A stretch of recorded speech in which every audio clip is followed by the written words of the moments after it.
a bit delayed. I had to finish some work as well. So I especially would like to mention Yusek Rosemary Edelion, your career. You've been in NEDA for so long, so she knows exactly what I'm referring to. I appreciate the fact also when I call Yusek Edelion, I think it was even during pandemic when I would, or maybe when I was congressman, I would ask you things about, coordinate with NEDA. So thank you for being here, but everyone will be acknowledged as well. So I would just like to state that this is a subcommittee of Economic Affairs joined with the Committees on Environment, Natural Resources, and Climate Change and Finance. So we call to order this hearing on PENCAS as well as blue economy. It's the first time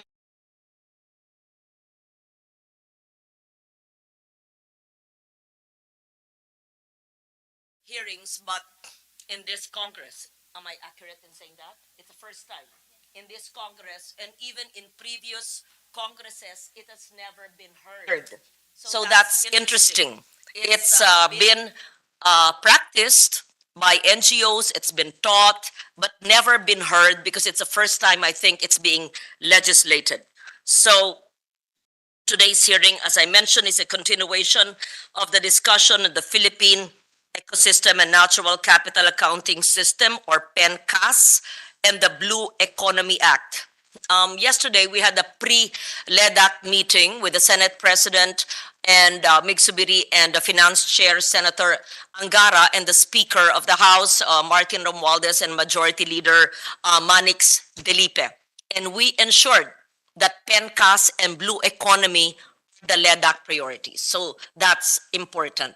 Again, never has it been that environmental, climate, sustainability measures have been placed on priority lists by both houses. And I must say that there's unanimous, we are in agreement that these are important measures that are LEDAC priorities. But the LEDAC is tomorrow. We leave it to the president as well. But I am certain that he will hear what Congress has to offer as priority as well. So we mentioned the blue economy, and we know that these bills represent commitment to safeguard our environment while harnessing the full potential of our marine resources.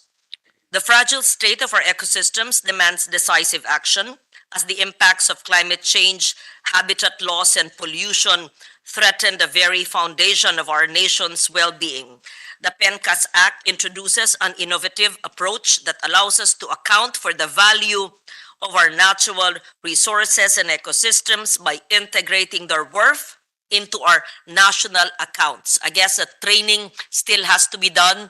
I also need to have technical knowledge of how this is done because I may know the policy, but I want to understand. So whoever can train us to really measure, because we can say it, we can talk about it, but to actually implement it, that's the challenge for government agencies and the private sector. But we know that by doing so, we can make more informed decisions that balance economic growth by municipal ordinances. So there's so much to love about. We cannot not know. Yes. How can you love something you don't know exists? How can you protect something we don't know exists?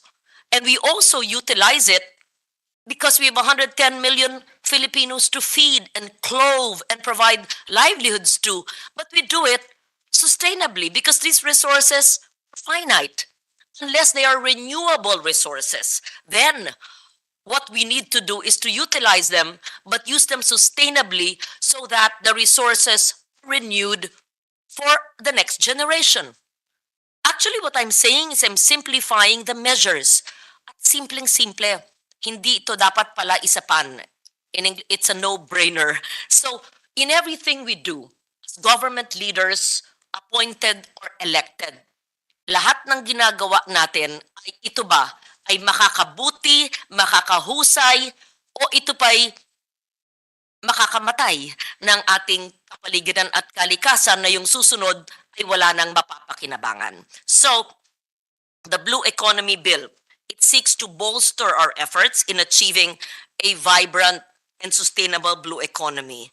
We have one of the world's longest coastlines and an abundance of marine resources. I don't have to say that. You all know that much more than I do.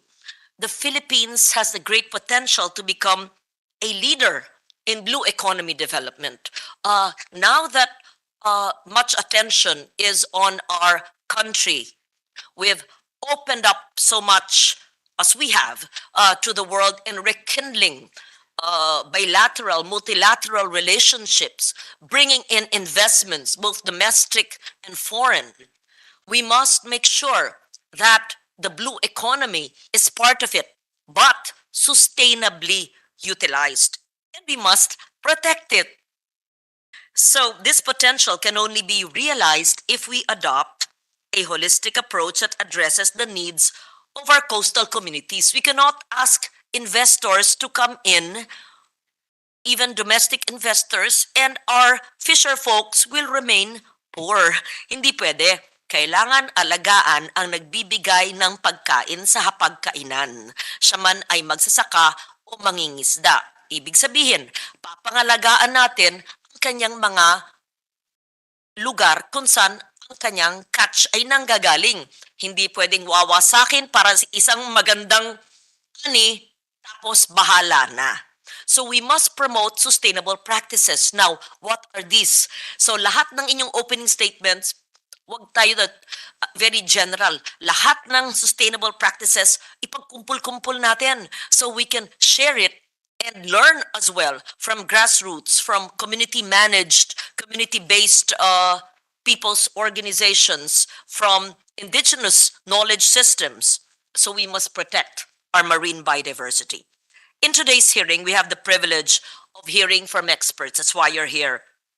Stakeholders, government agencies who will provide invaluable insights on the provisions of these measures. I urge all participants to engage in a fruitful and constructive dialogue as we seek to refine these pieces of legislation and ensure their effectiveness in safeguarding our ecosystems and promoting sustainable development. Let us not forget the fundamental role of our indigenous communities, all 15 million IPs more or less, and more than 100 IP groups, if I'm not mistaken, and our local fisher folk communities in preserving and managing our marine resources. Their traditional knowledge, practices, and rights must be respected and integrated into our policies and strategies. I think we should have invited the NCIP. Are they here? Because when we speak about PENCAS, when we speak about blue economy, the waters, kasama yan sa mga concern ng katutubo, hindi nyo inibita? Kailangan. Oo. Kailangan konsultahin, ha? Oo. So, in the TWG that will ensue after this hearing. So the traditional knowledge, the practices and rights must be respected.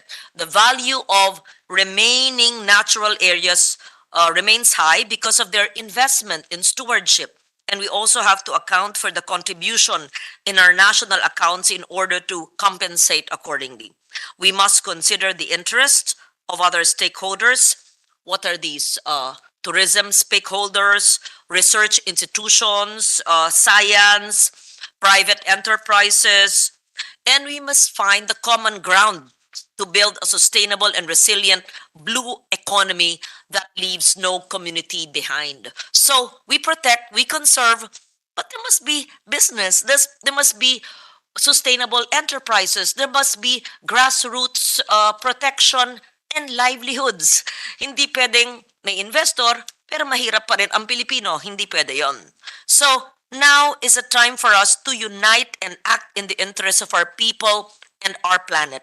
We have the opportunity to shape policies that will define our nation's trajectory towards a greener, a bluer, and more sustainable future. So we seize this moment, we craft legislation that will empower us to tread the path of inclusive and sustainable development. So Ms. Jamie Duque Daileg to acknowledge our guests and resource persons. Thank you. Thank you, Madam Chair. Good morning. For the Department of Environment and Natural Resources, we have Ms. Romy Rose Padin, Attorney Lester Joseph Kaliwara, Ms. Armida Andres of the Coastal Marine Division, and Ms. Raque Ortega of the Climate Change Services. Also, we have Mr. Raul Magabo, supervising remote sensing for the National Mapping and Resource, Ms. Arnica Montillero from the Palawan Council for Sustainable Development. Now, for the Department of Agriculture, we have Ms. Lani Baracor from the Philippine Rice Research Institute. We also have here Dr. Nestor Domenden from the Philippine Council for Agriculture and Fisheries. For the National Economic and Development Authority, we have USEC Rosemary Adilion of the Policy and Planning Group. We have from the Philippine Statistics Authority, USEC Claire Dennis Mapa, together with Ms. Vivian Ilarina. For the Department of Transportation, we have ASEC Julius Yano of Department.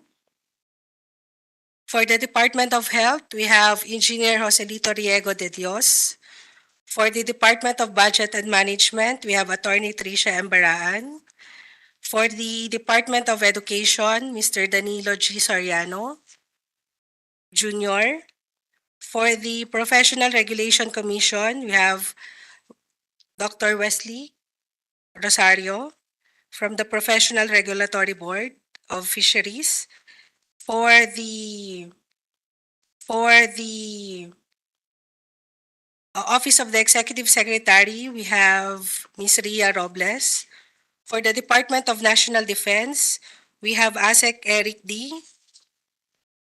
For the Department of Foreign Affairs, we have ASEC Paul Vincent Uy, together with Attorney Zoilo Velasco.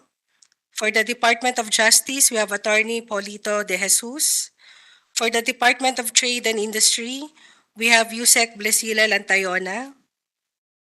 For the Department of Finance, we have Director Carla Espinosa. For the Security and Exchange Commission, we have Attorney Emma Valencia. For the Bureau of Treasury, we have Mr. Robert Dominic Mariano. For the Climate Change Commission, we have Secretary Robert Borge. For the Bangko Sentral ng Pilipinas, we have Attorney Rosilio Prado.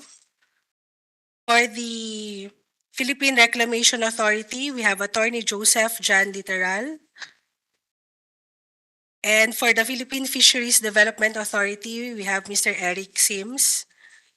Now, for the University of the Philippines Marine Science Institute, we have Dr. Laura David. For the University of the Philippines Law Center, we have Attorney Neil Silva. For the Tanggol Kalikasan, we have Attorney Asis Perez. For the Resources, Environment, and Economic Center for Studies, Dr. Marian de los Angeles, as well as Dr. Rina Rosales. For the rest of our guests and resource persons, Madam Chair, we will acknowledge them later when as they arrive. Thank you. Thank you very much, Comsec. So, just to set the tone for today's hearing, what constitutes the Blue Economy Bill? So I just go to Section 3C of the bill, which defines blue economy as a practical, ocean-based economic model using green infrastructure and technologies, innovative financing mechanisms, and proactive institutional arrangements for meeting the twin goals of protecting our oceans and coasts and enhancing its potential contribution to sustainable development, including improving human well-being and reducing environmental risk and ecological scarcities. Of course, this is subject to change, subject to enhancement. That's why we have a hearing.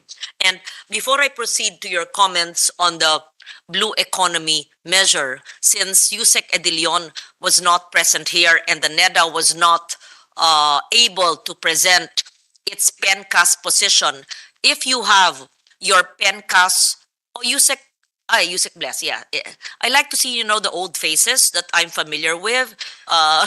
who have been in government for as long as I have, or yes, kasi alam nyo, may institutional knowledge kayo, di ba? Oh.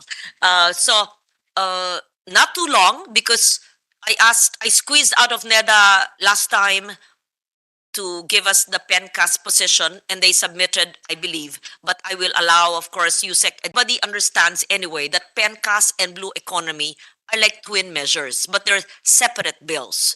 So, again,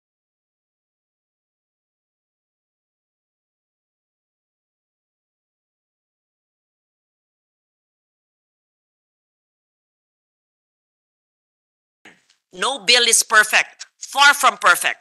I was reading my Blue Economy definition. Even while reading it, my mind was fast editing it already na meron akong enhancement. So, huwag kayong mahiya o matakot or whatever.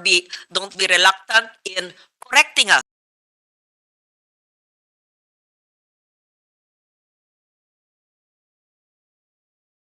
because we're here to learn from you. Okay, Yusek Rosemary Edilion. PENCAS and or Blue Economy. Okay. Yeah. Importante kayo. Bakit mahalaga ang NEDA? Because all government plans comes from them eh. Ang planning, kaya nga economic and development, ay yung palitan ng pangalan nyo, National Economic and Sustainable Development Authority, right? When were you created? What year? Actually, we trace back our history, ano pa, Commonwealth times pa. Commonwealth times, okay. Eh, syempre, There's a hindi pa pending sustainable development pinapag-usapan nun. Anyway, when we speak about development, that goes without saying, it's sustainable development. Okay, proceed. Yeah, thank you, Your Honor. And thank you very much for this opportunity, especially you championing this PENCAS bill and the blue economy. Actually, you know that NEDA is also the secretariat of the LEDAC. So the first time we saw the list of the priority bills, the staff informed me right away na Yusek, wala yung PENCAS. Put it there, put it there. I'm sure, I'm sure Senator would have.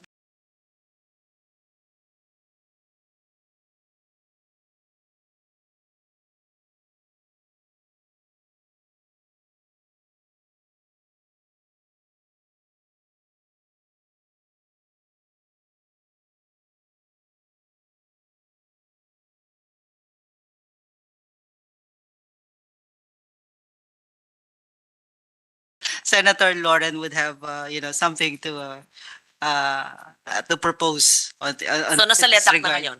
Yes, yes, ma'am. Okay. Yeah. So yes, we recognize the significance of these two bills, the blue economy and the PENCAS. Now, with respect to the PENCAS, so as you know, the NEDA has been a champion actually of natural capital accounting. We have been part of the pilot study on environment and natural resources accounting back in the 90s, and then yung waves pa, that's the ecosystem accounts. This was in the 2000, naabutan ko na yung waves. So, and so there are already several studies done and some roadmaps actually on the natural capital accounting. And so we would like to see this, hit the ground running.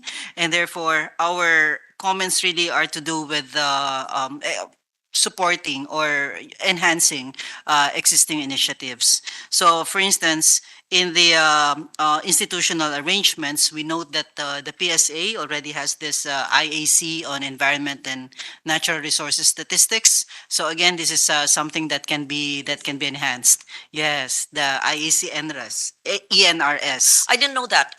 Did PSA last week tell us that there's an IEC rollout already? Anyway, I'm glad you mentioned that. Sige. There's information, education, communications on the rollout of PENCAS. Oh no, there is an IAC, an interagency committee. Okay, I IEC, information, education, communication. Interagency committee. Yes, on ENRS, and so Agency. DNR. Mm. Yeah, NEDA is also part of that. Okay. Of that committee.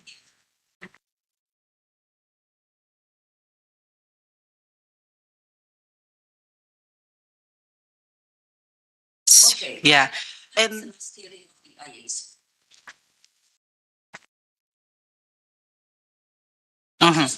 Yeah. Yeah. So this IAC reports to the PSA board. The PSA board meets every quarter. So there is that the checking on them, the accountability because of this that existence of that structure already.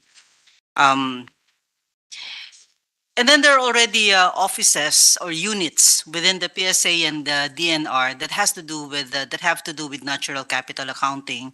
So there's no need to put up a separate NCA. Baka magkakaproblema lang din sa DBM. So we just work with the existing and take it from there. Perhaps progressively build up that capacity to come up with this with the NCA. And then also on the roadmap, again, there is already an existing roadmap. I think we just need to update it. I have this one. So this was co-developed by the NEDA, PSA, and the DNR. Yeah. So this was launched in, yes, ma'am. Roadmap. To institutionalize natural capital accounting in the Philippines. Was that published? So, hard copy. The PDP. So February of this Okay, year. so I would assume that you give us a hard and soft copy. And may I know if that roadmap of PENCAS is uploaded online?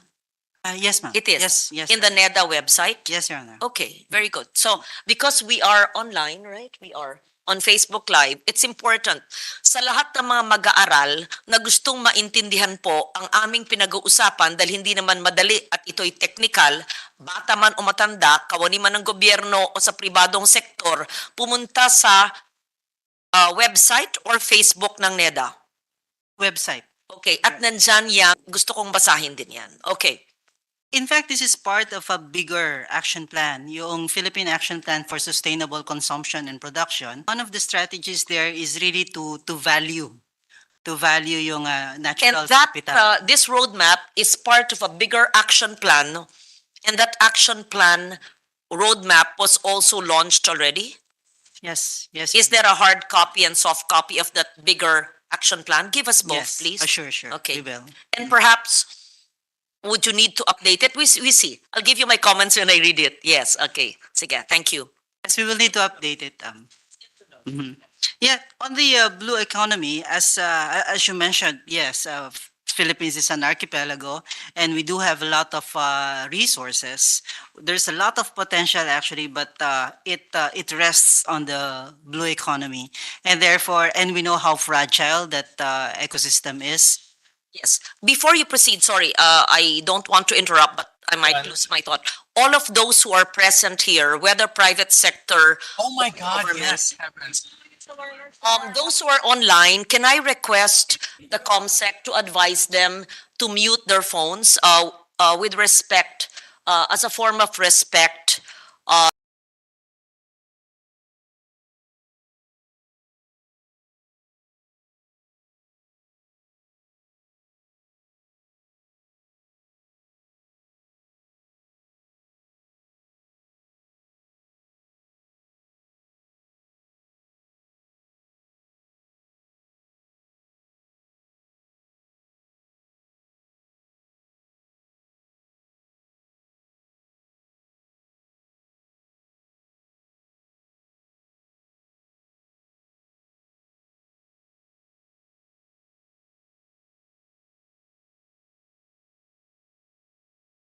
To the hearing which is ongoing. I know that technology can sometimes be challenging, and I am certain that those who made noise while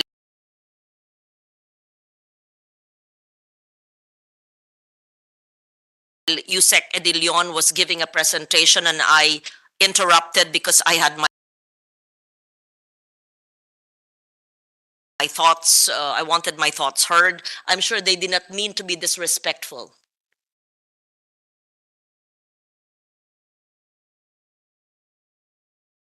So can we have very strict adherence to respect protocol and decorum for everyone present online and those live, face to face? May I request the committee, and this goes on for all committee hearings, not just mine.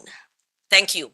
So we may we kindly request all government agencies present here and the private sector as well to submit to us all roadmaps, action plans, sustainability policies, measures, and best practices that they are doing, that they know of but not doing. And we will also incorporate ours because long before I filed this, long before or sabay, I incorporated the provisions, some provisions at least, in the GAA. Hindi nyo alam, no? Hindi na dinedebate siguro. Special and general provisions in the General Appropriations Act are actually part of PENCAS and the blue economy. Maybe give me a list, okay? Wala si Attorney Doblon. Hingin nyo sa LBRMO. Hindi nyo alam, nandyan yan. Nakabaon yan sa GAA. For example, one thing I remember, a biodiversity database of all state universities and colleges. People thought I was crazy in 2015. I said, ilagay yan. Bakit? Kailangan magsimula sa educational institutions. Alam niya ang kanyang kaharian at ang kanyang pinoprotektahan. Ganun. So they found me kind of strange. Why is this chair of finance mandating counting the trees and even looking at the soil and the mountains and in SUCs? No, we must know, have a biodiversity of database in all SUCs. So ibig ko lang sabihin po, whether ikaw ay nasa DOF o DTI o CCC o PSA, sa pribadong sektor na inyong buhay o DFA or sa kung saan man, BIFAR, sa inyong kaalaman, imagine of all these 100 brains put together just one. That's 100 already, right? And me, I have dozens in my mind. Imagine that's a compendium of best practices. It can be so small and just using plastic, reusing plastic and planting an easily grown vegetable. That's something as simple as that. And all of the staff as well. Ipagsama-sama nyo, bigay nyo sa committee. Okay, continue, Yusik Adilon. So I mentioned that because you said that there was this roadmap and a wider action plan, which I assume is part of the PDP. Okay, Yes. thank you. Proceed, please. Yeah. In fact, that action plan on sustainable consumption and production is really SDG 12. Because we have recognized that it is actually the most pivotal of the goals of the 17 goals. So everything revolves around SDG 12. So anyway, Yes, I'm glad you mentioned the Sustainable Development Goals because in the GAA as well, we placed that our GAA must be aligned, of course, with the Sustainable Development Goals and not just the SDGs, but also the Sendai. Was it Sendai or Yogo? Sendai, Framework for Action, the precursor of a Yogo, the Sendai, which was 2015. So I made it aligned with Sendai so that it's DRR aligned. The SDGs, what else did I put? That's what I remember. So that's important. So we're speaking on the same page. Okay, thank you.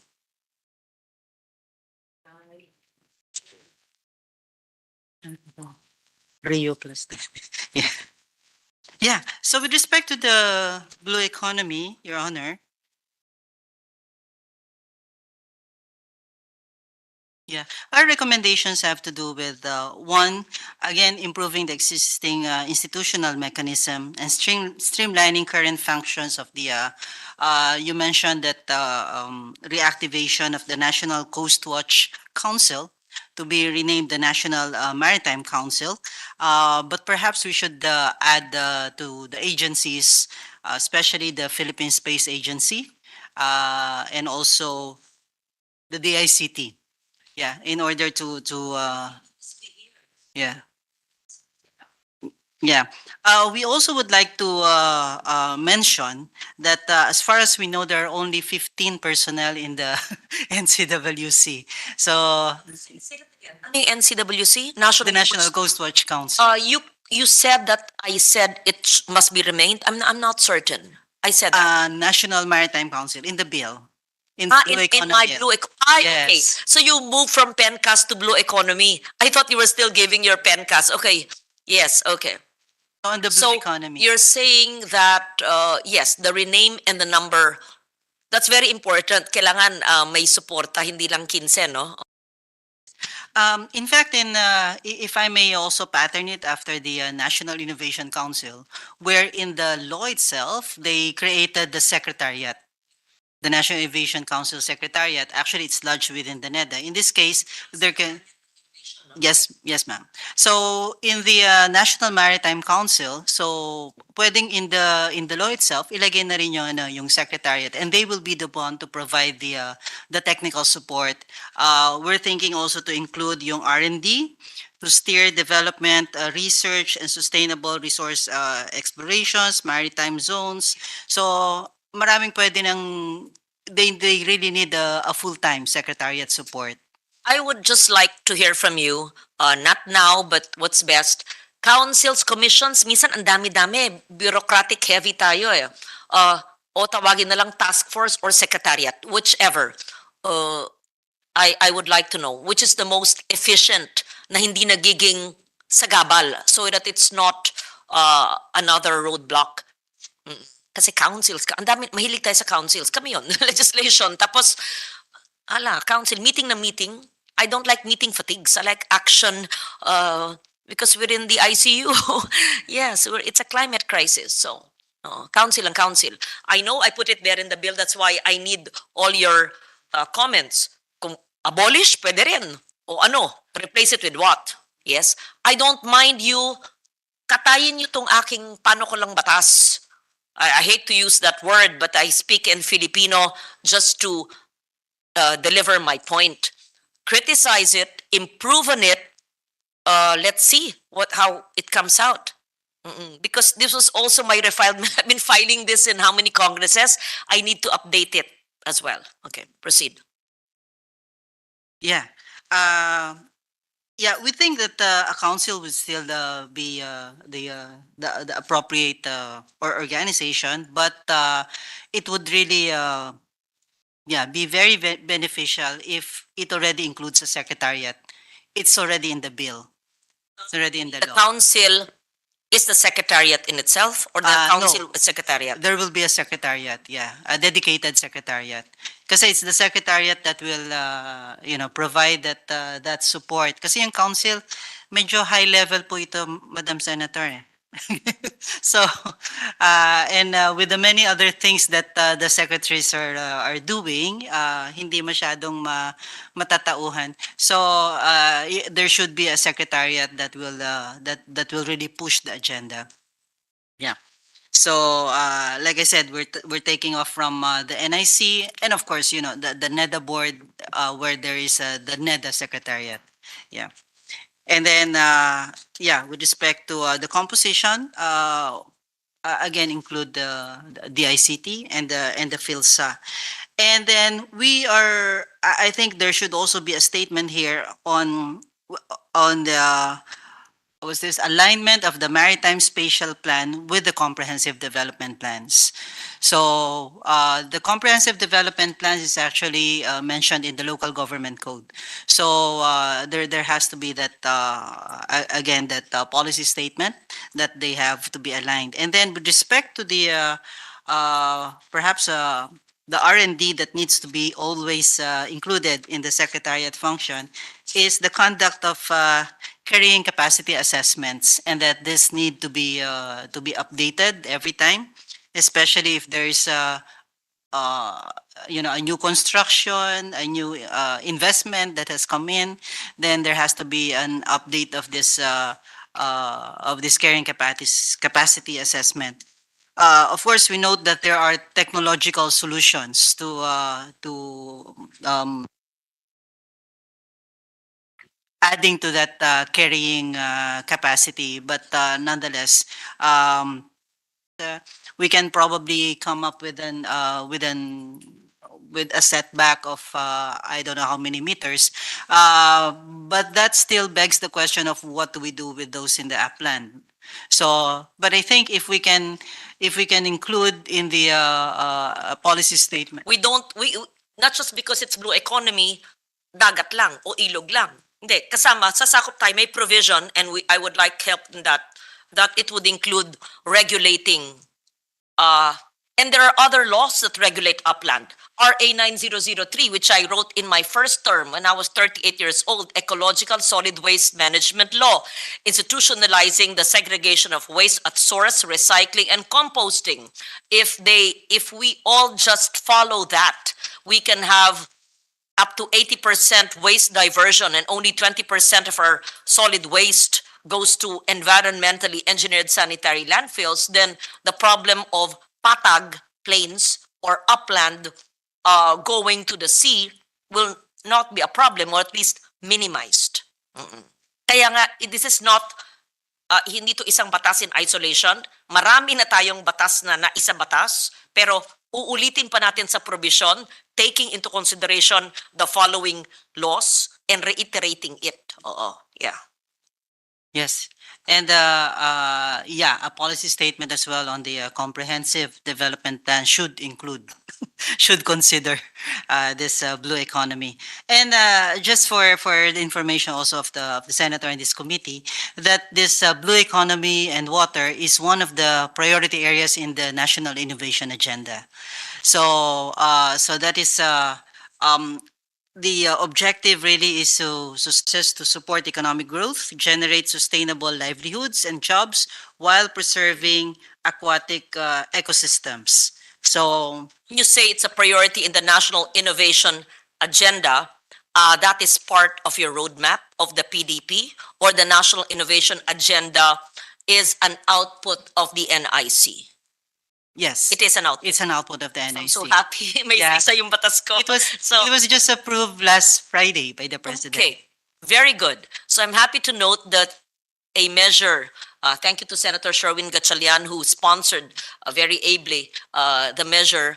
When I filed the NIC after APEC, again, proud to say it's an original measure. I did not refile it from some previous office.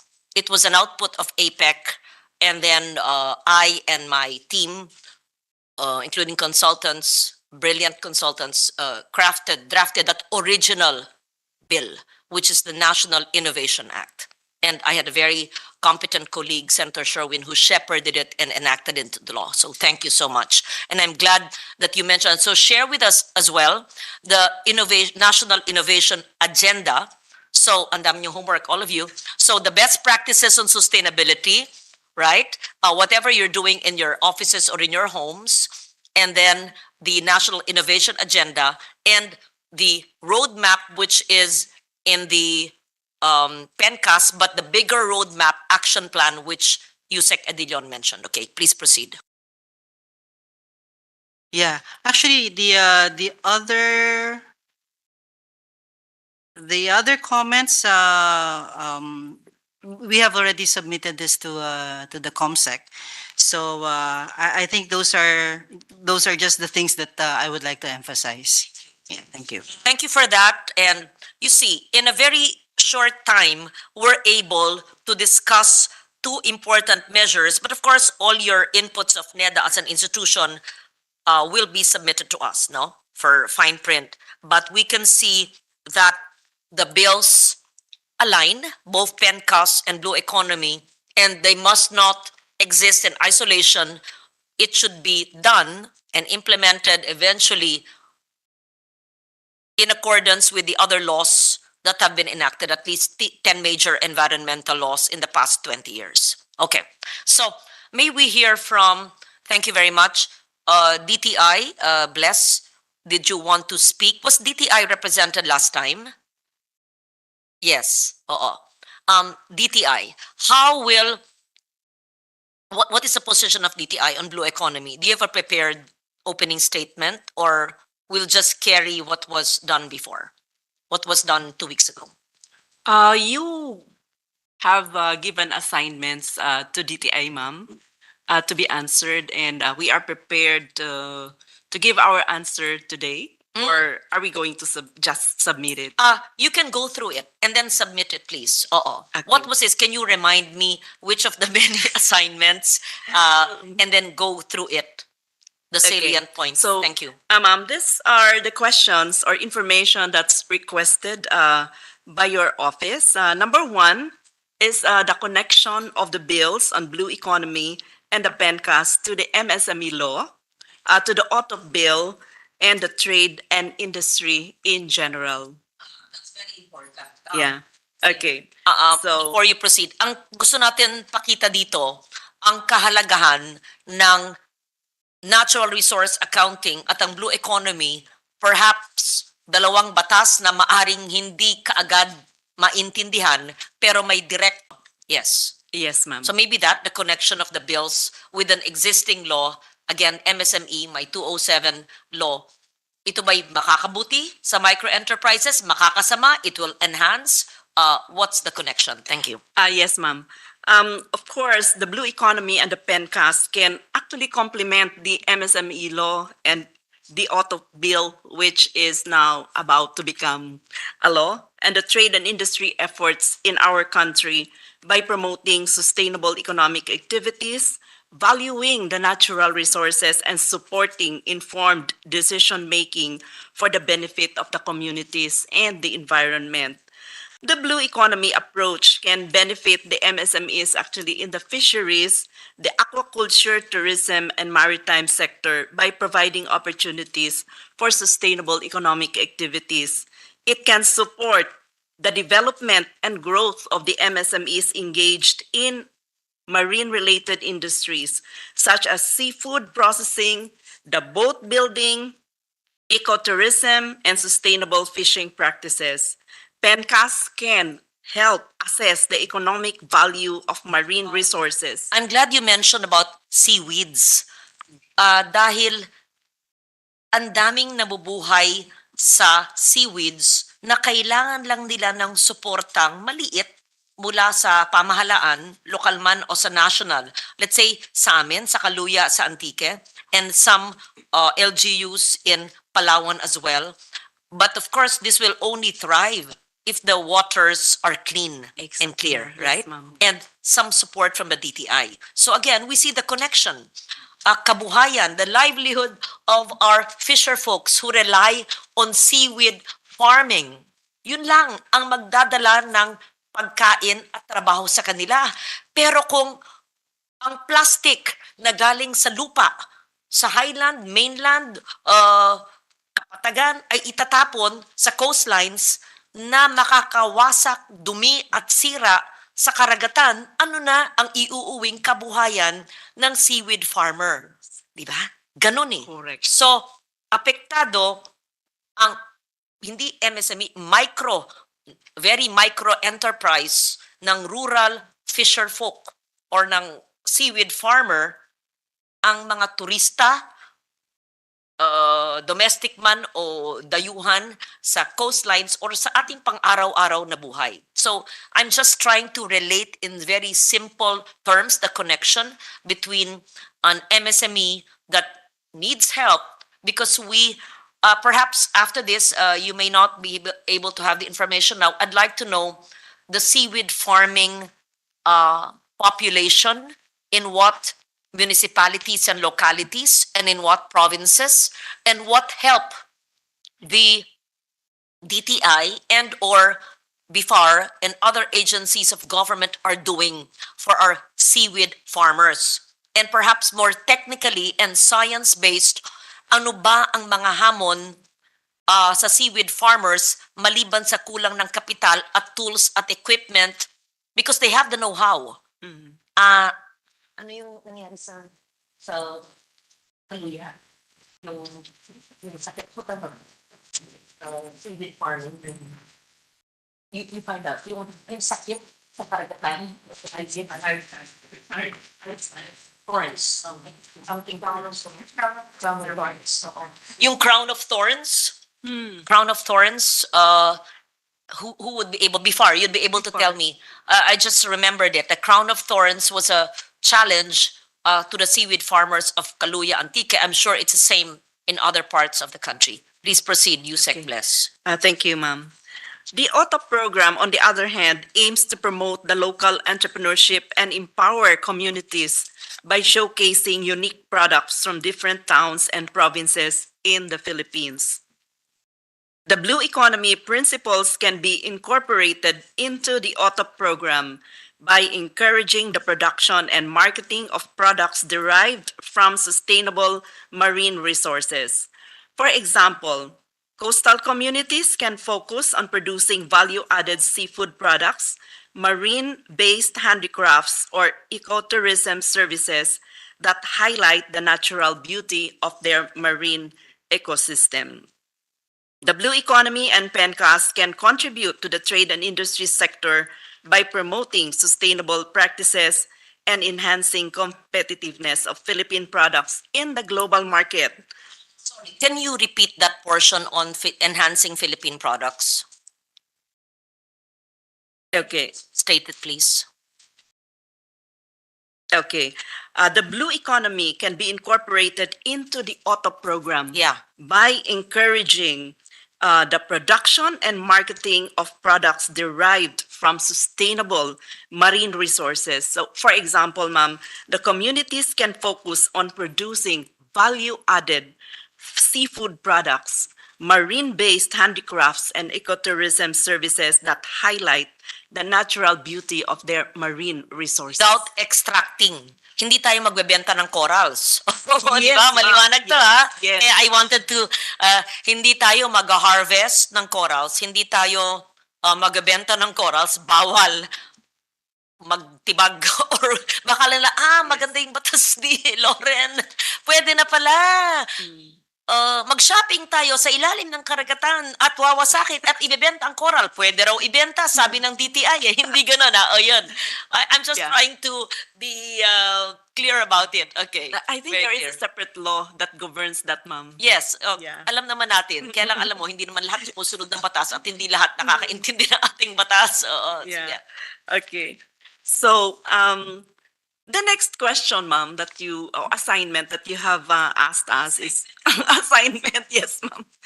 Impact of the legislative measures on jobs, job generation, and employment, if this can indeed be measured as well as projected. Okay.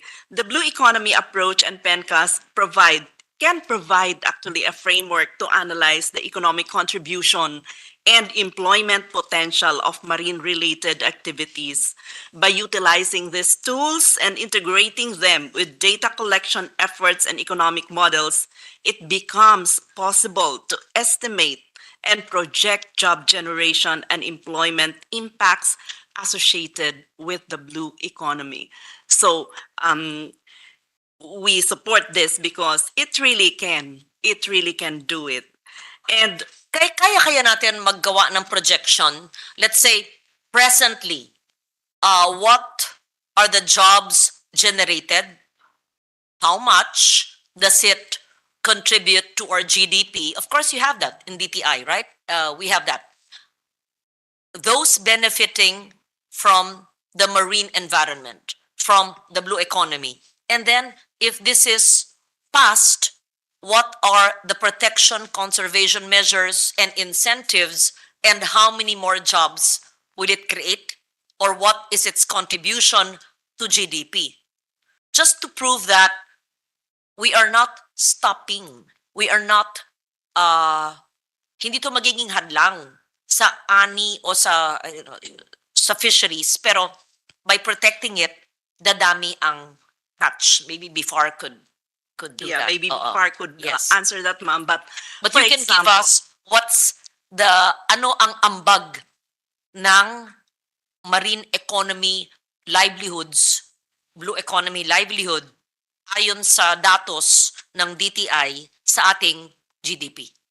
as to the present practices, we can do that. But I believe as to the impact of this possible law, maybe we can have a clearer picture of the numbers. Like, Expect you to give it now.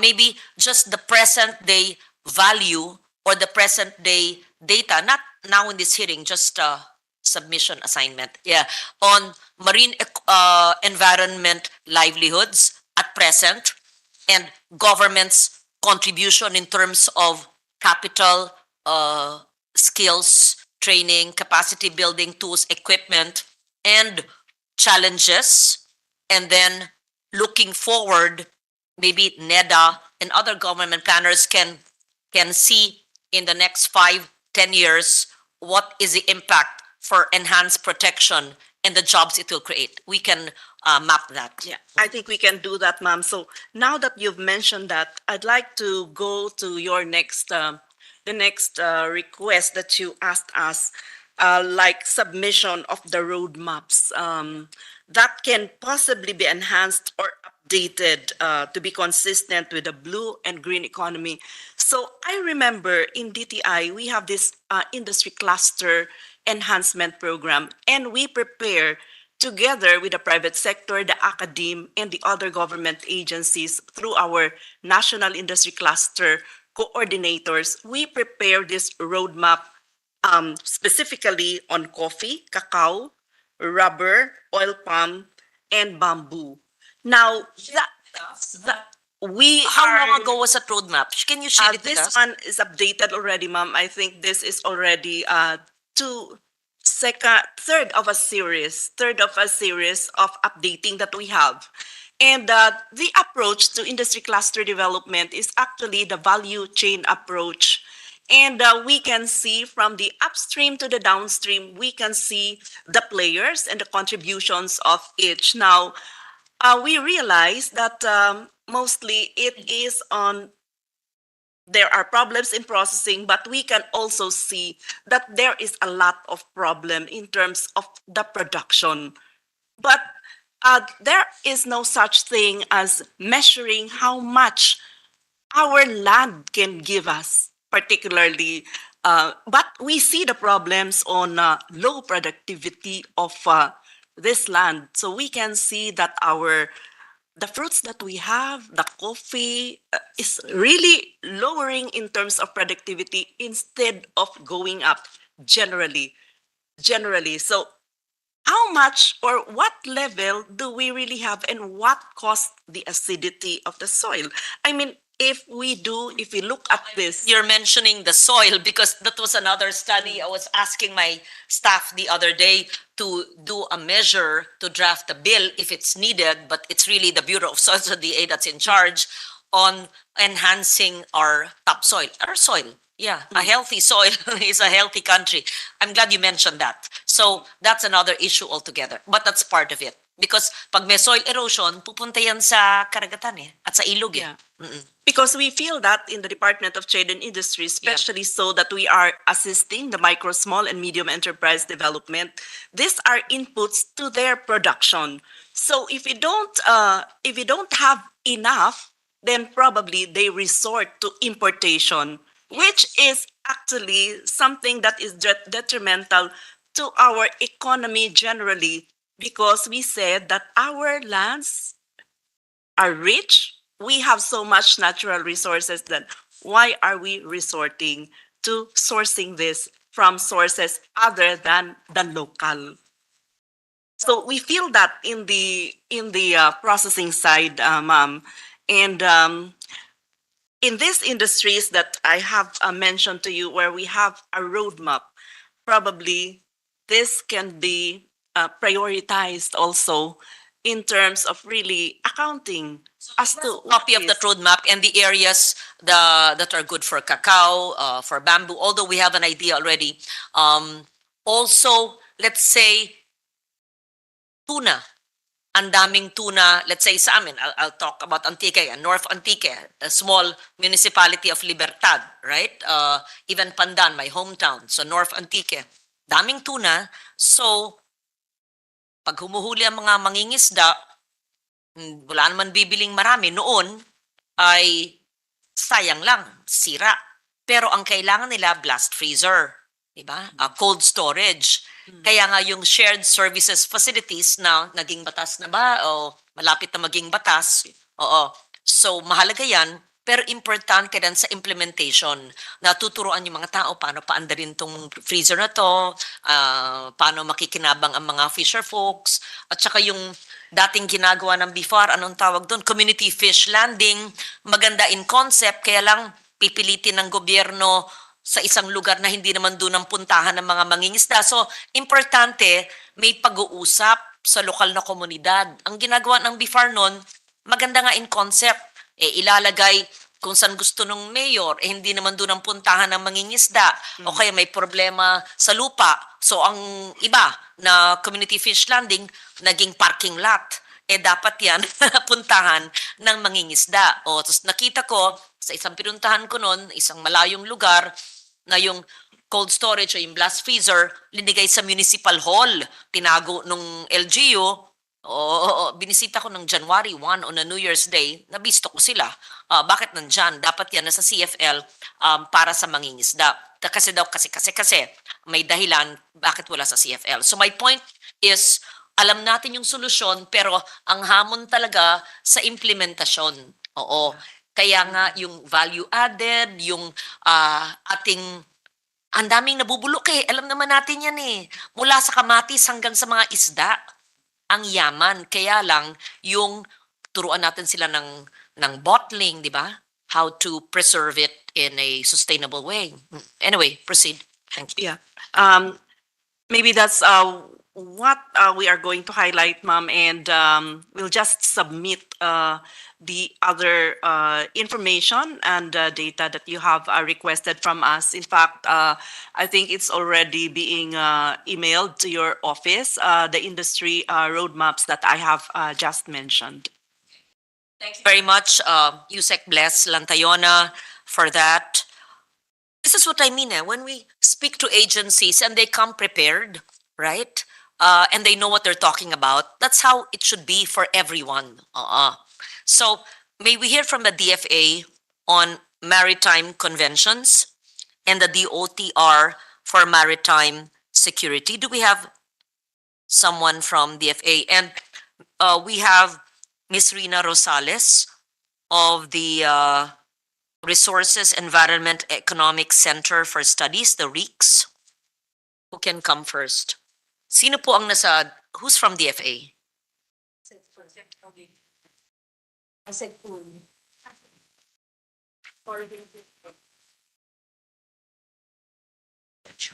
Good morning. Yes.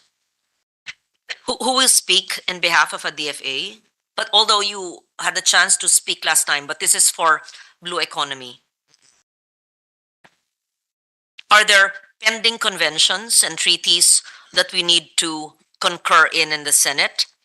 Or can you enhance our proposed bills to align more with maritime conventions?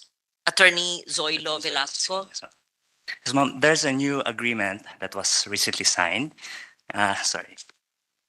Sorry, the Maritime and Ocean Affairs Office is different from the Office of International Economic Relations, or different offices? Different offices, Okay, Madam Chair. okay, thanks. Okay. There's a recently signed agreement, the BBNJ, the Biodiversity Beyond National Jurisdiction, which was signed in June 19, 2023. Rather adopted, and we will be signing it in September 20. What is the name of the convention? Marine Biodiversity Beyond National Jurisdiction. Marine Biodiversity Beyond National Jurisdiction. Yes, ma'am. beyond the Beyond. Yes, ma'am. So beyond the EEZ, so it would be the high seas. So all the marine biodiversities in the high seas and the sea. That's adopted by the United Nations for transmittal to the countries. Yes, ma'am. And the Philippines, of course, voted in favor. Yes, ma'am. Yes, so it will be mahabang proseso yan. How long will it take for them to send it to the to DFA and for OP to ratify and for concurrence? Yeah. So the agreement will be signed in September 2023 during the UNGA, and after that, the agreement will be sent to the president. Since we have a copy of that anyway, we, DFA, we ask you to please give us your inputs on PENCAS and Blue Economy aligned with the convention. Yes. Thank you. Yes. Asek Uy. Good morning, Madam Chair. I'm pleased to inform the Honorable Senator that we have submitted our homework. First week of June, we submitted, as per your instruction, the written position papers of the Department of Foreign Affairs on the PENCAS and the Blue Economy, because during the last meeting I was able to yes, I was able. There in the first hearing and you made your presentation and you have your submission, so we don't have to read it into the record. That's okay. So we can ask the others to speak. Thank you very much. Okay. May we hear from Rina Rosales of REEX? Good morning. Morning. Hi. So here in the first hearing, Yes, I was, but I wasn't able did to you- present. speak already. No, Ah, I wasn't okay. able to present. Please proceed. This is Sorry. an NGO, right? It's a consulting firm, ma'am. Yes, but private. Yes, it's private. And I believe one of my colleagues was able to speak the last time, Dr. Ann de Los Angeles. She was the one who was able to present the history of NCA in the country, what we've done to present what has happened. And this position paper that I'd like to share with you and with everyone is about what we are doing right now with respect to NCA. So I think you will find this very relevant, what REEX has been doing. So I'm Rina Rosales, representing the Resources, Environment, and Economic Center and Studies for REEX. May I have the slides, please? Wait. Sorry. We're discussing Blue Economy already because we had much of PENCAS last time.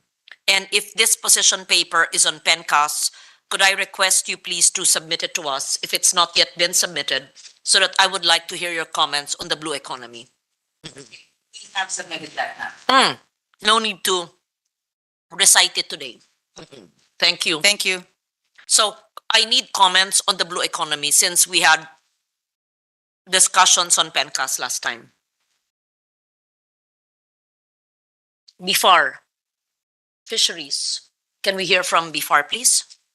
Yes, ma'am. We attended the first hearing last time with our Assistant Director for Administrative Services, Sir Saldi Perez. The point of support by BIFAR in terms of the Blue Economy Act is basically regarding the semblance of the National Maritime Council to support the mandates of BIFAR in terms of conservation, utilization, and management of the aquatic resources.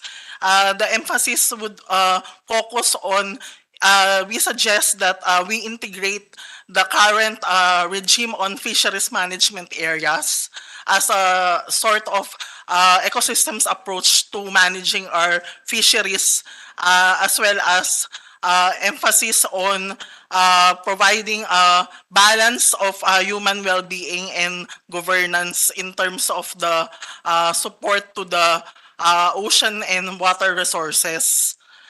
In addition, ma'am, we took note of the integration of this measure in terms of the integrated marine and coastal area management under Section 15. In addition also, there is an existing law under the Philippine Fisheries Code of as amended by RA 10654, which can serve as reference in improving the section under this bill, which try to incorporate the importance of law enforcement in the fight against IUU fishing. In addition, ma'am, the BFAR has also agreed with the establishment of the mechanism to fully implement and enforce the international instruments relating to the marine resources such as the Convention on the International Trade and Endangered Species of Flora and Fauna, or the CITES.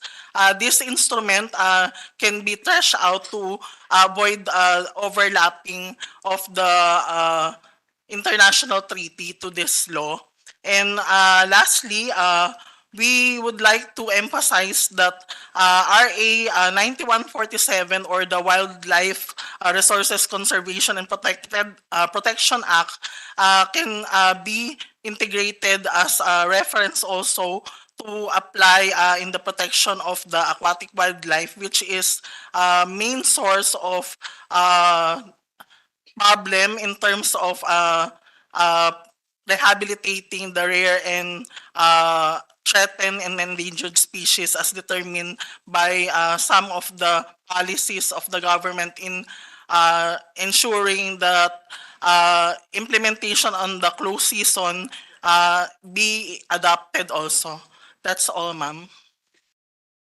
Since in the first hearing, we discussed PENCAS and submissions were made, the second hearing was supposed to focus on the blue economy, and I, just being very realistic, cannot request each and every one to read on the record your submissions. May we request you to give the soft or hard copy, we prefer soft, of all your, not just opening statements, but I would want comments. Really study both bills. Change what we wrote, just so that you know, it is not just the bill that I authored, but also a resolution of Senator Poe on the blue economy, and a forthcoming resolution when we have the technical working group of Senator Sani Angara, whose resolution will still be referred to the same committee which we chair now after the opening of Congress. So we expect and hope and request you to please give us not just very general statements, but in definition of terms or terms which are lacking, on clarity, even on factual information. I love to be corrected. I want to be told I am wrong so that I learn. I like my measures to be enhanced, improved, even changed. The bottom line is, papaano ang natural resource accounting magdudulot ng mas maraming trabaho? Papaano ang natural resource accounting ay makakapagbigay ng higit na proteksyon ng ating mga protected areas sa lupa man o sa karagatan? Papaano ang blue economy, paano ka lang batas, pag maging batas ay makakapagbigay ng mas magandang trabaho at kabuhayan sa mga mangingisda, pati na rin magsasaka sa kanayunan. Yan ang mga pakay ng dalawa natin batas. To enhance, to protect our protected areas, of course. To conserve it, of course.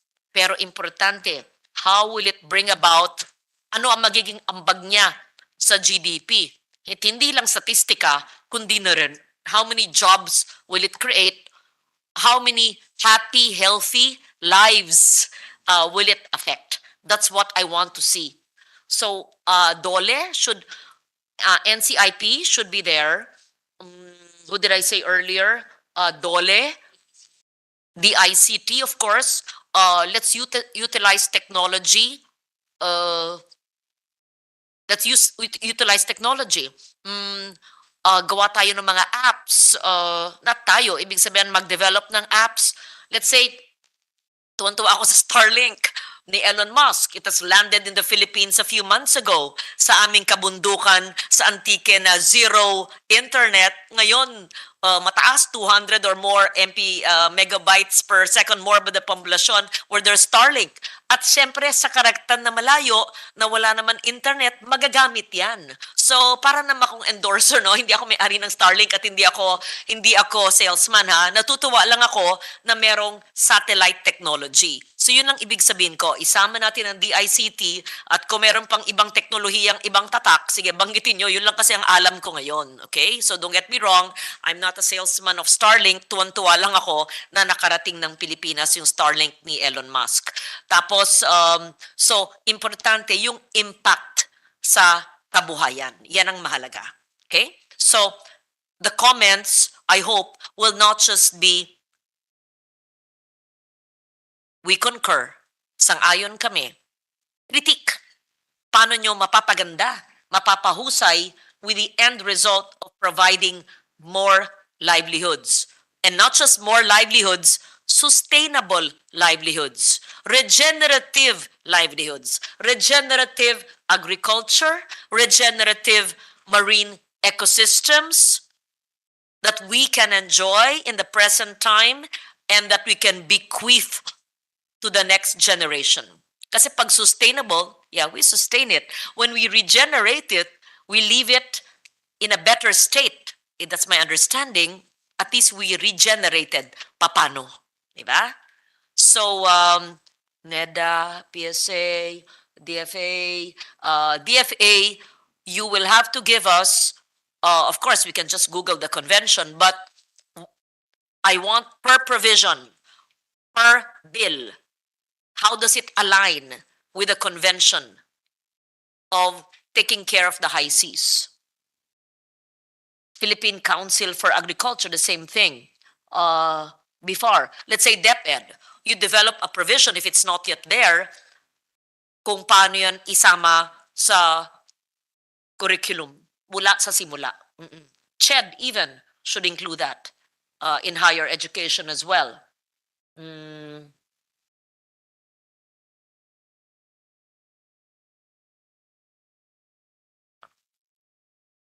DND, BSP, Treasury, DBM. Perhaps DBM can submit to us the 2022 GAA and the present year's NEP on funding and resource allocation for the protection of natural resources and in particular the protection of the marine economy, the marine environment. Just like I said, we must mainstream DRR, CCAM. I want to see not just in pesos and centavos, but provisions of protection for the blue economy, the marine environment, and our natural resources pertaining to 113 protected areas and all the pending PAs which are not yet legislated. Have a separate meeting for that. Okay. So it's also important, may I ask the agencies of government, wag lang kayo nagkikita pag may hearing.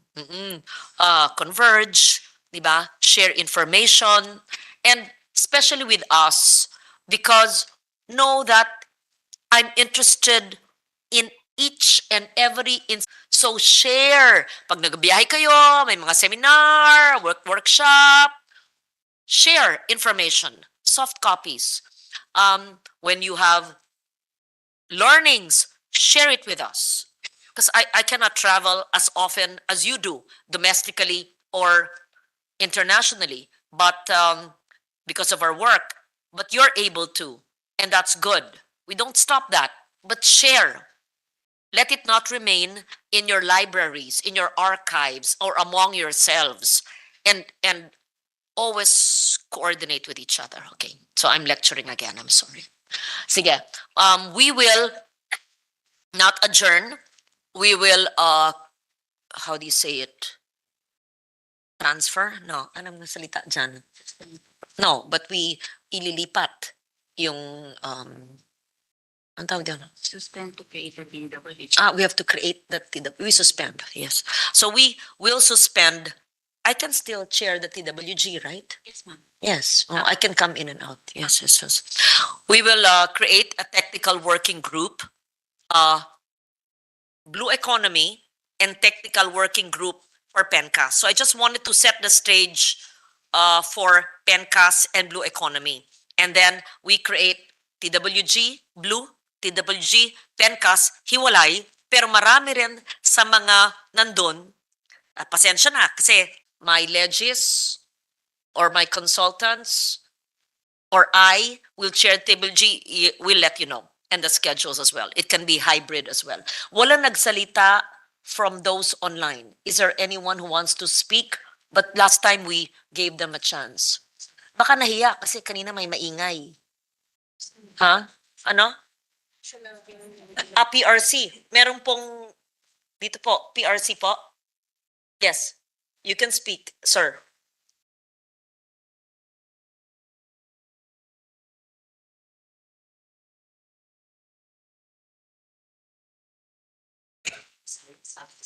Magandang tanghali po, Madam Senator. Ako po ay nag-work sa BIFAR for 43 years. At meron po kaming suggestion. Ako po ngayon ang PRC Board of Fisheries Chairman. Okay. Siguro po pinakamaganda yung mga roadmaps natin nakafocus. For example, example lang, sa Malampaya Sound. Ang Malampaya Sound po merong mahigit 200,000 hectares na tubig. At ang resources po nila napakadami. Doon ko po nakita yung pinakamalalaking tahong sa buhay ko. Pinakamalalaking talaba. Wala pong negosyo doon. Ang talaba po nila, ang tahong po nila, nabebenta noong time na pumunta ako doon, 5 pesos per kilo. Siguro po, ang resources po nila, sabi ko, hindi napakalaki. At yung PENCAS po at Blue Revolution, siguro maipapakita natin doon. Kasi isolated siya. Merong, there are 31 municipalities, but most of them are coastal municipalities. Pwede po tayong magtayo ng maliliit na negosyo doon. Halimbawa, cages ng mga grouper, marami pong grouper doon, wild caught, yung mga fingerlings. Yung scallops naman po, pwede natin ituloy. Meron po silang fishing plant doon ng scallops, pero nakasara. Yung tahong po na nakakagulat na napakalalaki, pwede nating i-export ng buhay to China. Yung excess production po, pwede nating i-process into battle products. And yet, sa Malampaya, sa Taytay, Palawan po, nakausap ko na po yung mga siguro 8 barangays doon noon. And nakakuha na sana ako ng pondo from Norway government. Kaya lang po hindi natuloy. Why does it have to be the Norwegian government? Nagdodonate Trabaho po. po ng BIFAR. Nagdodonate. Hindi, trabaho ng BIFAR na alamin, sabi nyo galing kayo sa BIFAR. Yes, yes Trabaho ma'am. ng BIFAR na alamin ang pangangailangan ng lokal na komunidad Yes. at magbigay ng tulong, Yes ma'am. kaalaman at ng tulong. Kung mapipihit niyo po yung BIPAR, magandang gawing example yun. O sige po. Isa po, another is yung salt. Ito na muna po. Okay. Huwag muna another. Mr. Rosario, bigay po nyo yung inyong mukahi sa amin. Ako na po ang mag-a-amend sa NEP kung wala po sa NEP ng BIFAR. Pero I would suggest yung inyong mungkahing yan, I'm sure hindi naman yan napakalaking amount. Maliit lang. Ilagay nyo before. Show me your proposal, how much it will cost, and what equipment, tools, fishery, etc., capacity building, etc. Do you need an SSF or do you need BIFAR boats or you need processing facilities? Kayo ang may alam. Give us Sila po. proposal. Katabi lang yung BIFAR eh. Ba't kailangan pang hearing para kayo mag-usap? Yan ang ibig ko sabihin eh. So, baka hindi kayo pinapansin ng BIFAR. Maski galing kayo dyan ng 40 years. Bigay po nyo sa BIFAR. Ilagay nyo BIFAR sa inyong budget sa NEP. Hahanapin ko yan sa NEP. Ayan kayo ha, si Comsec at saka Pipina sa mukha Attorney Blon. Hanapin sa net. Pag wala yan sa net, may nangyari. Hindi Yes. kayo pinakinggan o hindi po nyo binigay o in-slash po kayo. DBM, nandito kayo. Yung mungkahi ni Mr. Rosario na maganda raw gawing ehemplo sa ilang barangay sa Taytay, Palawan, I'm sure, sigurado ako, papayag si Sec Pangandaman. Huwag nyo lalagay sa tier 2, 3, 4. Ilagay nyo, huwag nyo puputulin. Patingin sa net. Maganda po yan. I-example ninyo. Sige po. At kung tinanggal pa rin, akin na. I-amend kong ibabalik ko. Promise. How much do you need? Hahanapin ko yung No, proposal. just give information. 5 Tagal na million, po yun. 10 million. Just an idea po. How much? Konti lang po yan. Less than 10 m. Done. Done. Done. Why did you not tell me earlier? So, pero wag nang puro amendment. Just to assure you that it will be in the GAA, but you have to tell me what it is, and you have to put the nomenclature. That's why BFAR is here, that's why DBM is here, that's why you will give it to us. So what is it, and what is its output? What is the nomenclature in the budget? Put it in the NEP. Why did it take you after 40 years in BFAR, sir? Mawawala na yung mga tahong. Oo. Oh, Yes, ma'am.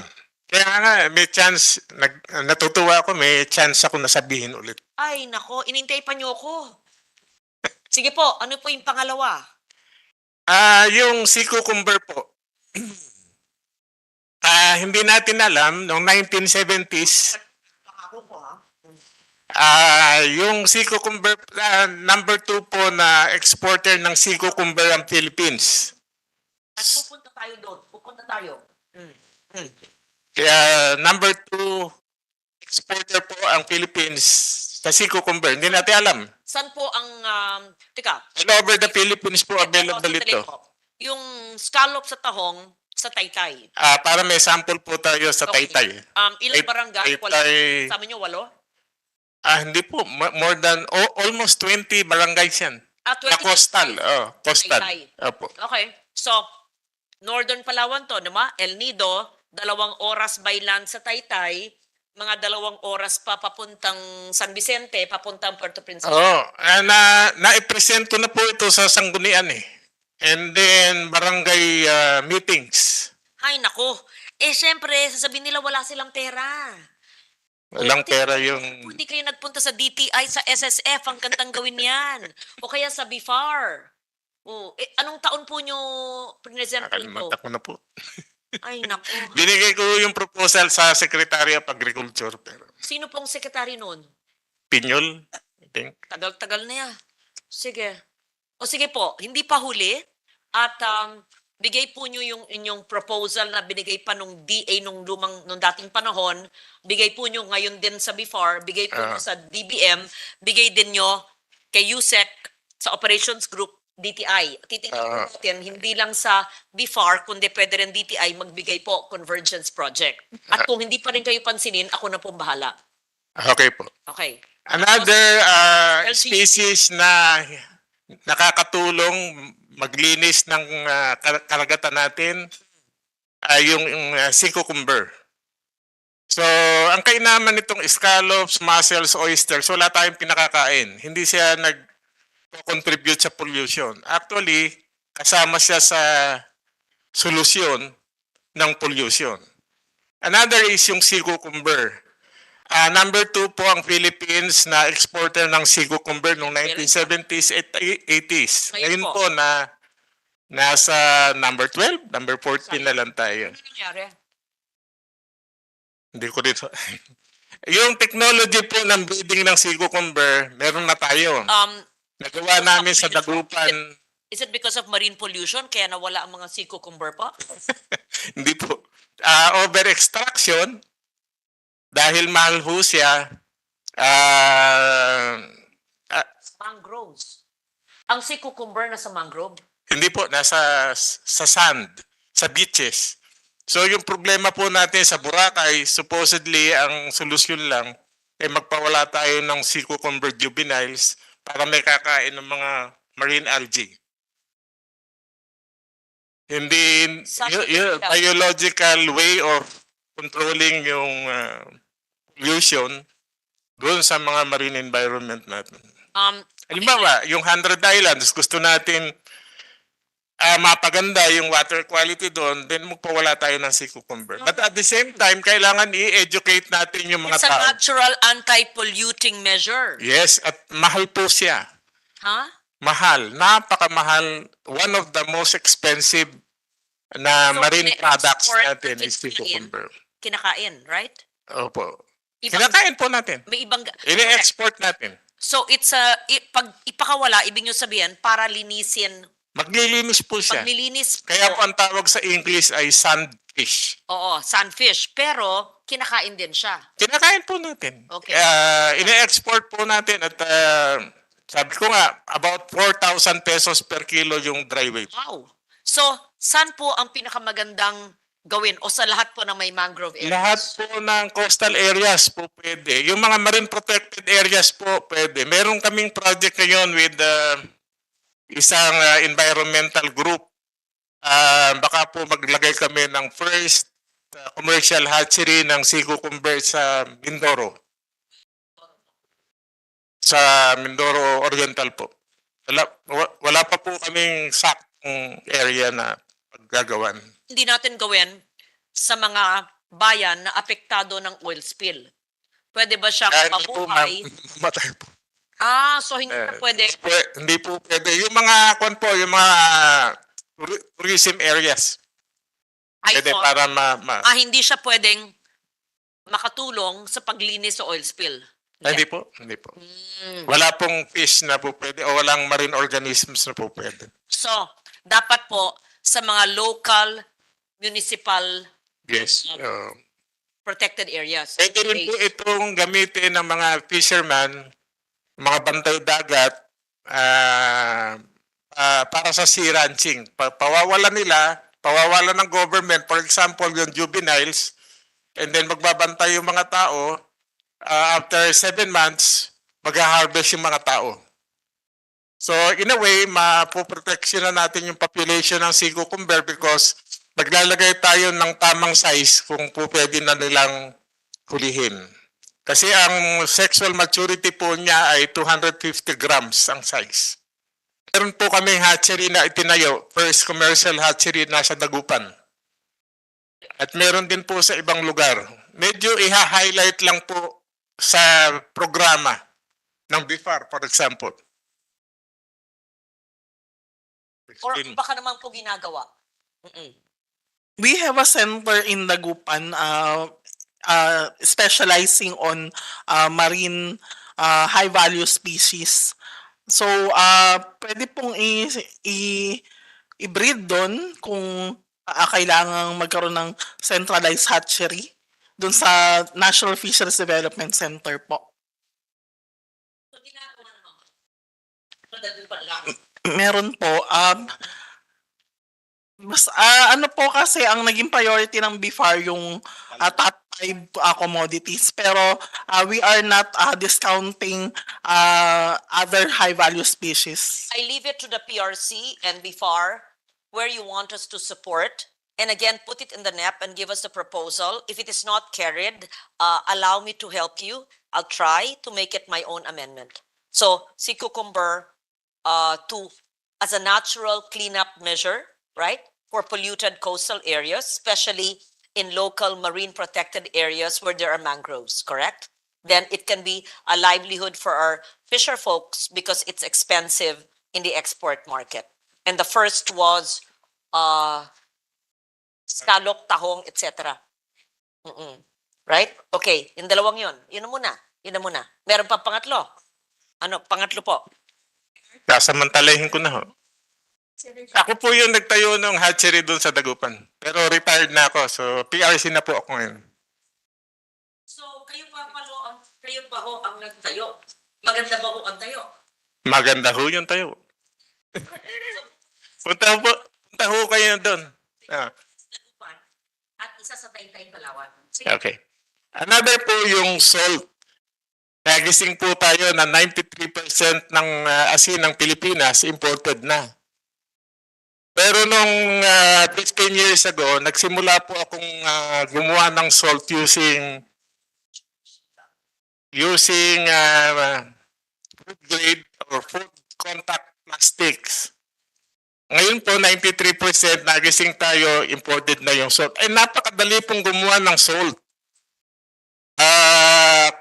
Napakalawak ng coastal areas ng Philippines at in 7 days, yung salt water po, yung dagat, ay magiging asin.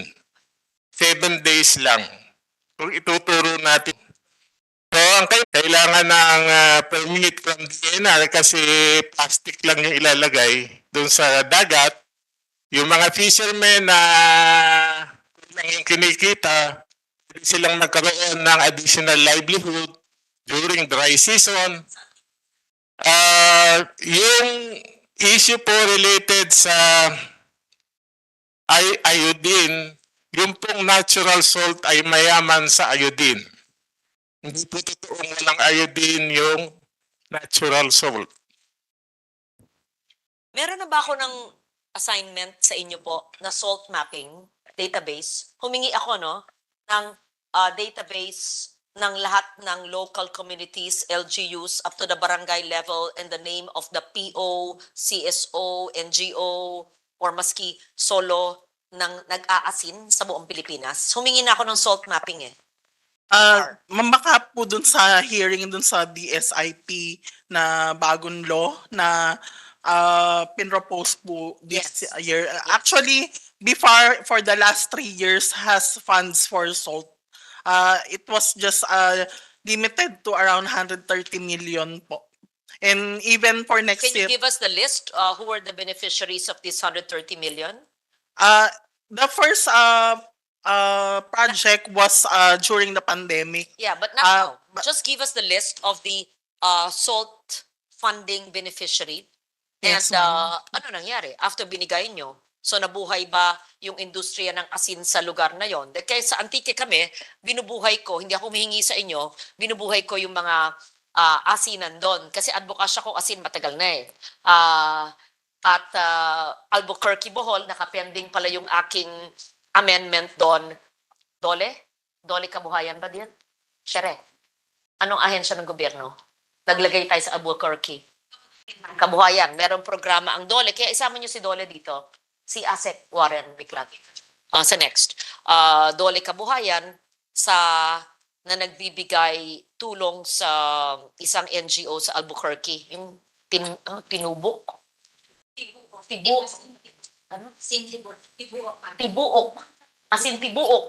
Tibuok ng Albuquerque. Yes, sinak ganun. So, sinutulungan ko silang buhayin. Ilan ang aking asinan sa Antique na binubuhay? 16. No, ma'am. We have 1, 2, 3, 4, 5.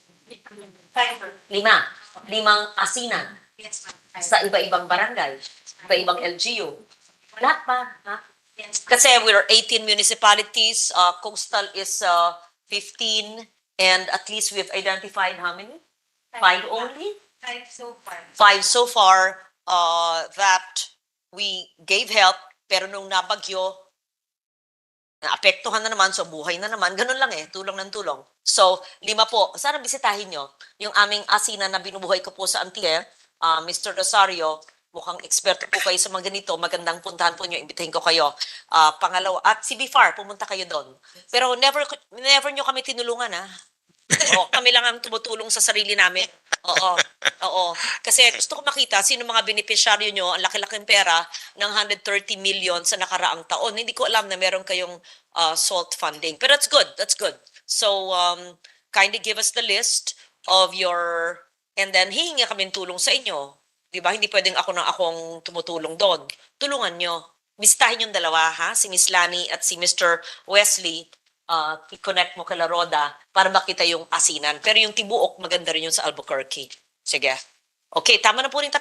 So, scallop sa tahong, si cucumber, asin. Opo, Tama na muna. wala pong masyadong puhunan yung mga tao dyan. Programa lang talaga ng gobyerno. Pag sinabi niyong walang puhunan ang tao, ibig niyo sabihin wala silang puhunan, mahirap. Hindi po. Ibig lang ay tulong sa gobyerno? I don't understand. Ano po, siguro, technology, para ituro sa kanila, yung puhunan po, hindi sila bibili ng feeds, hindi sila makakailangan ng similya, nandun ang lahat. Kaalaman lang. Ah, At konting tulong. o yun, napakadali. In fact, ayoko ng sample lang. Tagal-tagal natin pinag-uusapan to, sample lang. Tanan, gawin na natin lahat. So, ang homework nyo, hindi lang, of course, yung kaya kong tulungan, baka iilan lang. Pero, ibigay na nyo lahat ng lugar na pwedeng makinabang sa tatlong pinag-usapang natin ito. Hanggang sa kaya ko, ay i-amend ko ang budget. Pero nakikinig naman ng DBM, so gawan niyo ako ng ganito. Gawan niyo ako ng 1-pager each for each of the 3 we talked about. And then, it's all under before what you have allocated last year na lang, say mo na, 2022 and the present year. In GAA last year, in NEP this year. And then, nakikinig si DTI, pwede rin to mahulog under DTI, di ba? Shared Services Facilities. Tama? Ha? Sana meron. Ako palagi naman nag-increase sa budget nyo eh. Kaya nga, so kung, sigurado akong wala kayo nito. Tapos si Dole, kabuhayan, ay, kaya si Dole, dapat nandito si Warren next time. Pwede rin, kasi ang ginagawa ko sa Asinan, sa Antique, under Dole, kabuhayan. Okay? So, kung sinong pinaka-efficient na gobyerno, I guess kayo, kasi before, dapat alam nyo kayo may technical know-how. Ang Dole, very broad, puhunan lang eh. Kaya maganda yung sinabi ni Mr. Rosario, wala namang hinihinging malaki. It's maliliit na bagay lang. Kaya nga, ba't tayo pipili lang isa? Bakit tay-tay lang? Bakit ito lang? Hindi. Damihan na nyo, lahat nangangailangan eh. Konti lang naman ang hinihingi sa atin eh. So kayo ang focal, dalawa po. Nationwide. Ako po, taga-PRC na. So, Hindi, pero pwede kayong tumulong sa ito. Taga-PRC po kayo, pero kayo pong nagtatag ng Asinan Center sa Dagupan. Tama ba ho? kami yung nag-start. Kayo nagsimula at buhay pa yung center po. Meron pong isang university, Don Mariano Marcos. Siyang nagpupus ngayon. Ayun. Oo. So tingnan natin yung center nyo. Padala na lang muna kayo po ng photos at report tungkol sa center nyo at anong tulong ng center nyo. At ibang areas na pwede pa tayong gumawa ng similar projects sa asinan at ano po sa isang pamilya na may asinan o isang maliit na kooperatiba, ano ang kailangan? Ano po, how many jobs will be created? Magkano ang kikitain kada araw, kada buwan? Ganun kasimple. So we will see the investment of government, yung tulong, at ilan kaagad ang trabahong madudulot. Yun naman, yung tatlo. Oo. Liwanag po. Si Taytay para sa clams at scallop. Si Cucumber sa Boracay at marami pang ibang lugar na may MPAs, tagalinis at mahal sa export. At si Center sa Dagupan at marami pang iba sa Antique, Bohol, etc. Asinan. Tatlo ha, maliwanag ha. Maliwanag, dear, makalimutan nyo. Okay. Sige, o tama na muna. Dumadami. Sige po. Manong, hihirit po kayo pang-4, pang-5. Kaya maganda eh. Kasi maganda eh. Maganda naman. Yan ang ibig ko sabihin, DTI. Yan ang inibig ko sabihin lahat. Ito ay mga maliliit na negosyo na magbe-benefit sa blue nakatayo ko kasi sa blue economy at sa PENCAS. And salt is a natural resource, right? Why do we have to import when we have so much coastline? Oo, importante lang yung kaalaman, sabi nga niya, right? Seaweeds. Ipang-apat na natin yung seaweeds. Sino ang sinabi ko sa seaweeds kanina? Oo. So pang-apat ko na. Aalagaan ko tong 4 na anong to ha. Intutuhin nyo ha. Sige. So yung homework niyo yung 3, yung 1-pager concept paper and the budgetary provisions is seaweed CBTI. Okay? Okay na po. 12. We will create a technical working group. Baka ako pa rin mag-chair kasi gusto ko talagang ano to. And then we will request you, siyasatin po ang bawat provision ng bawat panukalang batas. And by that time, nag-TWG, yung resolution ni Senator Sani Angara ay na-take into consideration. Yes. I appreciate everyone's inputs. Wait, I saw Tanggol Kalikasan and Marian de los Angeles. Is it Dr. Marian? Is it Doctor? Professor? Doctor? Kanina pa, but she spoke last time. Yes. Dr. Marian de los Angeles. And then Tanggol Kalikasan. Yes. If you're still online. Yes. Yes, maraming salamat po. Ang sasabihin ko po ngayon ay tungkol sa blue economy.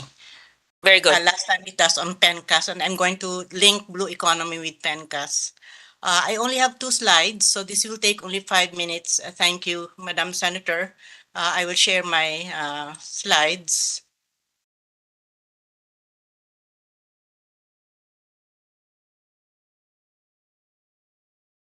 Nakikita niyo na ba ito? Okay. So, I strongly support the framework for blue economy and appreciate all the technical and detailed discussions that were given. And I recommend additions to the current drafts for the SIPs, as well as follow-up for the subsequent creation of governance mechanisms for the following reasons. Yung una, the size of the area, marine area, were biotic and abiotic, living and non-living resources are hosted by blue waters. Malaki ito, sinabi na sa draft yung mga malawak na coastline. Pangalawa, climate vulnerability is largely transmitted through the blue and green waters. Green yung nanggaling sa bundok, blue yung marine, and the ridge to reef interactions, and we need to emphasize this. Third, their significance dependence of marginal groups on marine and coastal economies. The size is bigger than what is reflected in the accounts because many of these are subsistence economies or informal and even illegal economies. And until we have good accounting, we will not be able to reflect their contribution to the national economy. Pang-apat, de facto, I believe that the attention from the Department of Agriculture is residual for our coastal fisheries and marine waters, especially for the extension work. Maybe this is no longer true now, but the mentions earlier about specific products and the efforts to me are good, but they are not at the scale that will really impact on poverty reduction. So we really need to scale up. And baka kulang po yung ating extension work sa BIFAR. Fifth, the governance of the blue economy is much, much more complicated than our terrestrial or land-based economies. Governance includes households, community, and private sector interactions, not just intergovernment interactions. National and international linkages, kasama na yon yung illegal poaching in our waters and our relationship in the deep blue waters for biodiversity conservation. Kasama na rin dyan yung logging, illegal smuggling that really happens in the waters, in the international waters. And I don't think we are monitoring this at all. What we can't monitor, we can't control. There is also considerable need for inter-LGU collaboration. This is happening in MPAs. And the reason for this, of course, we know is that the fish do not respect administrative boundaries. They move around. And so does pollution, that moves around. So malaki ang kailangang cooperation, collaborative work. We expect, in fact, increasing conflicts of use that will arise in the near future, including those that can be caused by climate impacts. Sixth, what is really absent is equity, environment, and governance accountability. Sad to say, when we ban something, we don't monitor that anymore. We have banned fuel wood gathering from mangroves, but there's no more data on how much fuel wood is still being gathered mangroves. And this is true in many of our actions. Dahil na-ban natin, huminto din tayo ng pag-monitor. And that's really sad and ironic. That also means that the actions of individual players are disjoint. I therefore propose that the proposed act include these elements, address these altogether. How could that happen? My next slide shows the relationship among the different economies, especially the blue economy, and the accounting system. And this is borrowed from a colleague who is quite important in the Global Oceans Accounting Partnership, and he allowed me to use this slide. We really needed governance accounts. Hindi lang yung PENCAS. But I'm going beyond PENCAS now, and that is how is government functioning in terms of enforcement, in terms of laws that are outdated or not, or already taking advantage of the DICT. These need to be linked to risk accounts, market risk, ocean risk, and disaster and natural risk. Of course, we need the marine ecosystem accounts, and a lot of these will eventually be in the SEEA, ecosystem accounting. We also need to put together the accounts on abiotic goods and services. Ano ito? Yung oil, yung minerals, yung sand. These are interacting with the rest of the biotic or living accounts. And there are interests in these too. Ito na yung blue economy. And as mentioned earlier in the discussion from on DOLE and DTI, the social accounts are very important to take note of, and this should include the IPs, employment, and the like. So, Madam Senator, I'd like to offer that we talk about a bigger framework even as we speak of PENCAS and the blue economy bills. Thank you very much for your attention.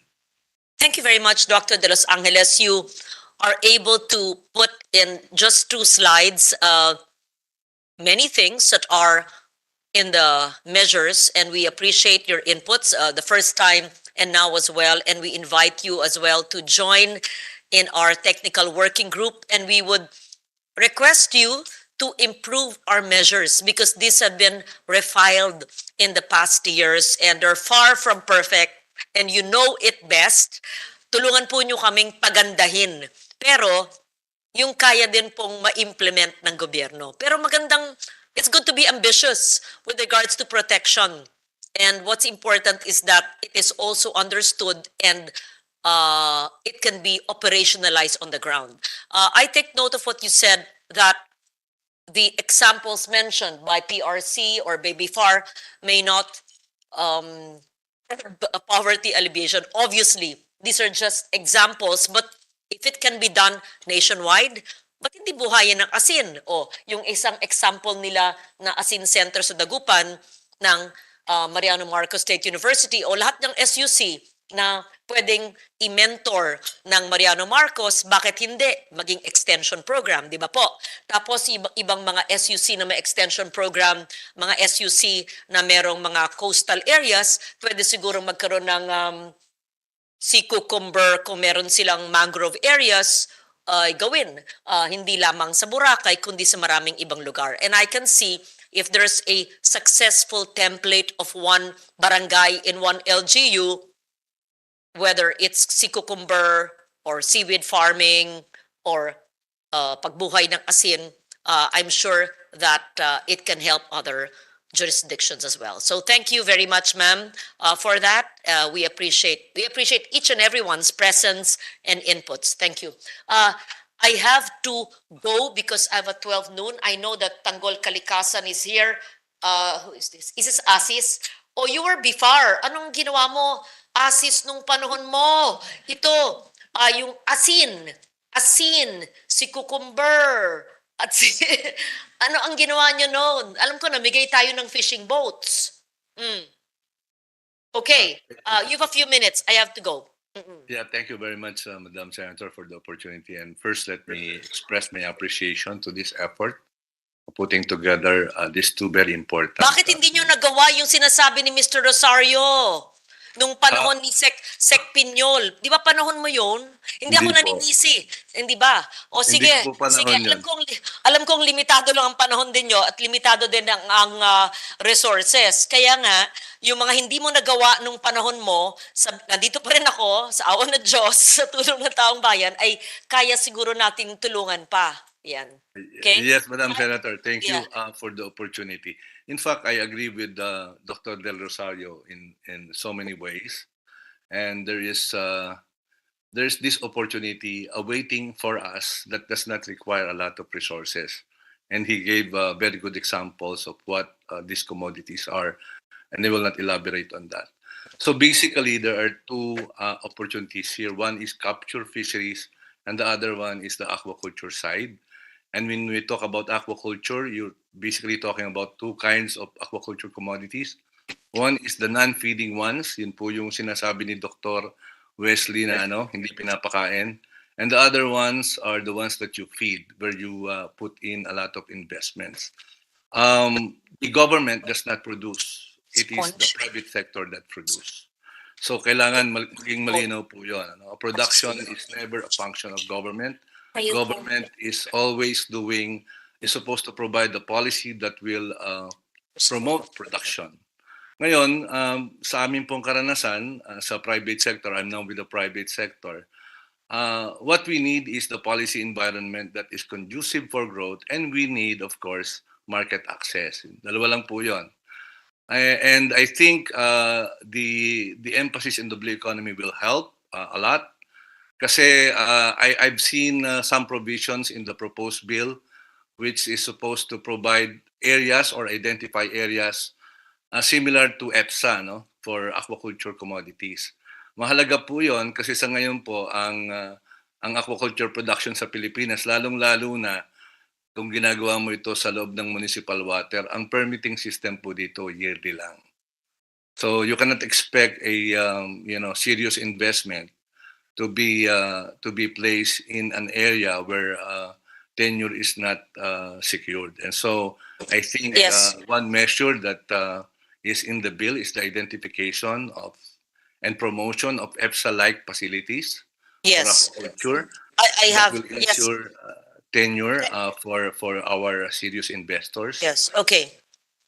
That's very good. May I request you, if you've not yet submitted from our first hearing, Attorney Asis Perez, to submit it to the committee. Yes. Sorry, we had to adjourn by 12 noon. And I would appreciate your inputs, not just in a very general way, but also looking at the provisions of both measures, and you will be part of a TWG. I have to convert this committee hearing into a technical working group. Thank you very much to all of those online and those physically present.